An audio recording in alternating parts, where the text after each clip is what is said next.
ठाकरेंच्या शिवसेनेचे पुण्यातील नेते वसंत मोरे यांनी खासदार संजय राऊत यांच्या नरकातील स्वर्ग या पुस्तक प्रकाशनाच्या कार्यक्रमाला हजेरी लावली. यानंतर वसंत मोरेंनी या पुस्तकाची एक प्रत आणली असून त्यांनी ती आपल्या देव्हाऱ्यात ठेवली आहे. हे पुस्तक वाचण्याची खरी गरज भाजपच्या लोकांना असल्याची प्रतिक्रिया वसंत मोरे यांनी दिली.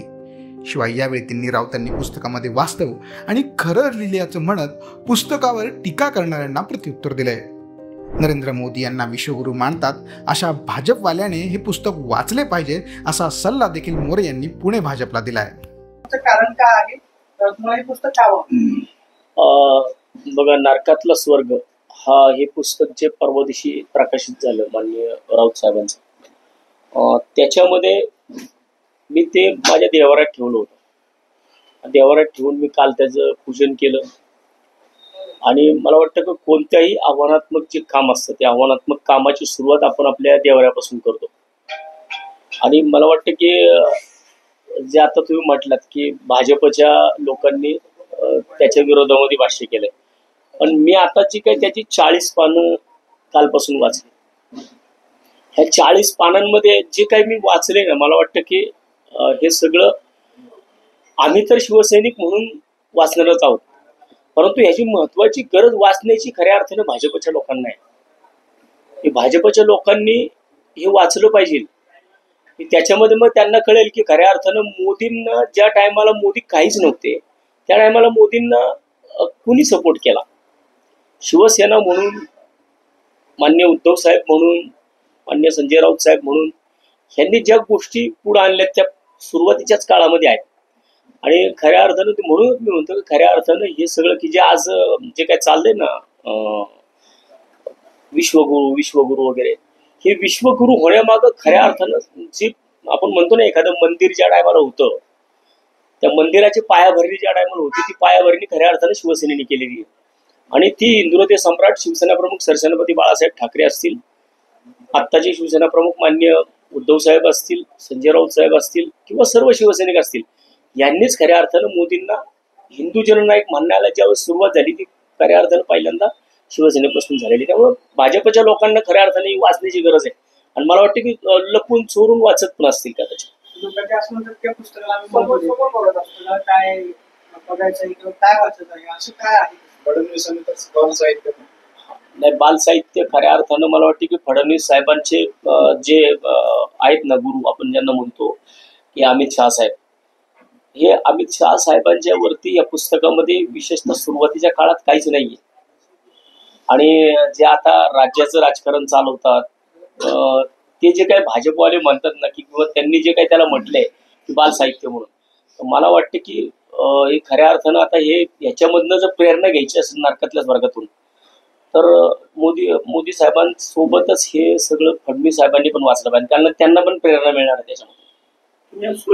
कोणत्या आव्हानात्मक कामाची सुरुवात आपण देवारापासून करतो. तुम्हाला या पुस्तकाचं आव्हानात्मक काय वाटलं? बघा, परवा दिवशी ज्यावेळेस या प्रकाशन झालं त्या प्रकाशन सोहळ्याच्या स्टेजवरतीच मान्य संजय राऊत साहेबांनी एक भाष्य केलं होतं की ज्याला विरोधामध्ये बसून यशस्वी राजकारण करायचं असेल त्याने हे पुस्तक वाचलं पाहिजे. कारण राजकारण हे चांगलं आहे. राजकारण चांगल्या प्रकारचं राजकारण करत असताना त्याला आव्हानही नेहमी येत असतात, जी की राऊत साहेबांना आली. आणि त्याच्याकरता चांगल्या कामाची सुरुवात करत असताना ती आपल्या देवाऱ्यातून केली पाहिजे, म्हणून मी ती केली.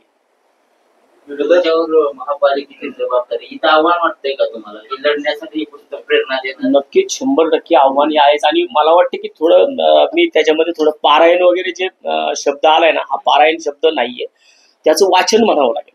कारण पारायण हे गुरुग्रंथांचं होतं, पारायण हे ज्ञानेश्वरीचं होतं. पारायण हे जे काय आहे ना, नरकातला स्वर्ग हा त्यांचा एक त्यांनी घेतलेला कटू अनुभव आहे.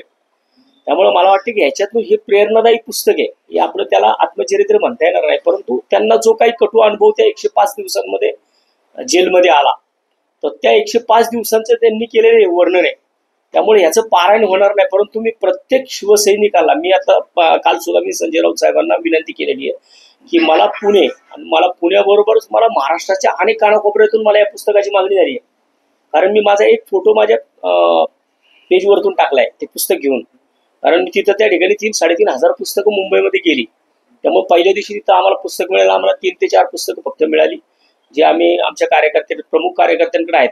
परंतु मी कालच संजय राऊत साहेबांना सांगितलं की मला पुणे शहर आणि इतर भागासाठी ज्या ठिकाणी आता स्थानिक स्वराज्य संस्थांच्या महानगरपालिका कॉल झाल्या त्या ठिकाणी मला ही पुस्तकं द्यायची आहेत आणि त्या ठिकाणावरून फार मोठ्या प्रमाणात माझ्याकडे मागण्या आल्या. त्यामुळे मला या पुस्तकांची उपलब्धता करून द्यावी.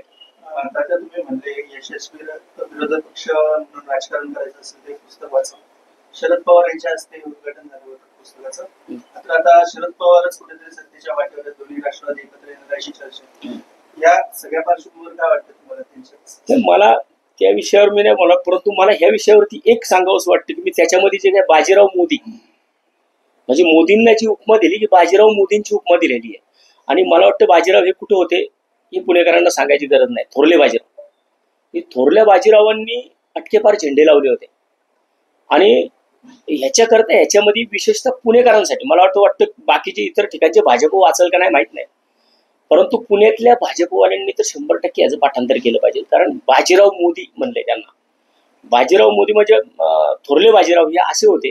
ह्याच्यातून एकंदर कळतंय की त्यांना ज्या ठिकाणावरून मदत मागितली त्या ठिकाणी ते अतिशय धाडसाने त्या ठिकाणी गेले.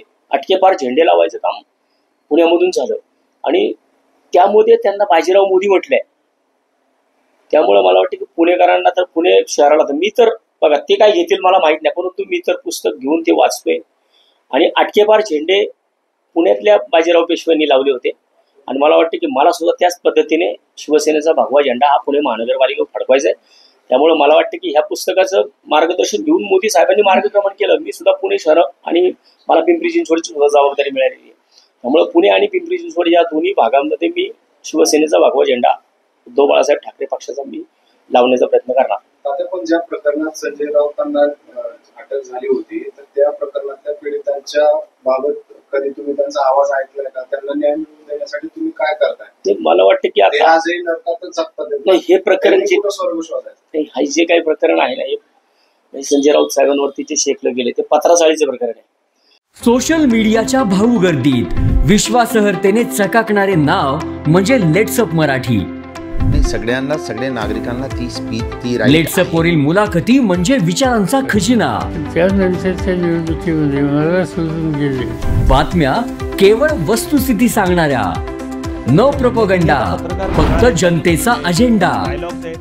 क्योंकि आने वाला कल जाने वाला है, जाने वाला कल आने वाला है. राजकारण, मनोरंजन असो की क्रीडा क्षेत्र, महाराष्ट्राची स्पंदने संवेदनशीलतेने टिपणारे माध्यम म्हणजे लेट्सअप मराठी. जगासोबत एक पाऊल पुढे राहण्यासाठी लेट्सअपचे ॲप, सोशल मीडिया आणि वेबसाईट सोबत कनेक्टेड रहा.